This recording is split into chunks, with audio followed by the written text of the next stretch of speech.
اور جب یہ لوگ تمہارے پاس آتے ہیں تو کہتے ہیں کہ ہم ایمان لے آئے، حالانکہ کفر لے کر آتے ہیں اور اسی کو لے کر جاتے ہیں، اور جن باتوں کو یہ چھپاتے ہیں اللہ ان کو خوب جانتا ہے۔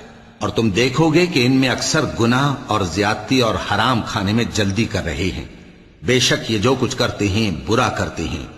بھلا ان کے مشائخ اور علماء انہیں گناہ کی باتیں کہنے اور حرام کھانے سے منع کیوں نہیں کرتے؟ بلا شبہ وہ بھی برا کرتے ہیں۔ اور یہود کہتے ہیں کہ اللہ کا ہاتھ بندھا ہوا ہے، یعنی اللہ بخیل ہے۔ انہی کے ہاتھ باندھے جائیں اور ایسا کہنے کے سبب ان پر لعنت ہو۔ اصل یہ ہے کہ اس کے دونوں ہاتھ کھلے ہیں، وہ جس طرح اور جتنا چاہتا ہے خرچ کرتا ہے۔ اور اے نبی، یہ کتاب جو تمہارے پروردگار کی طرف سے تم پر نازل ہوئی، اس سے ان میں سے اکثر کی شرارت اور انکار اور بڑھے گا، اور ہم نے ان کے درمیان عداوت اور دشمنی قیامت کے دن تک ڈال دی ہے۔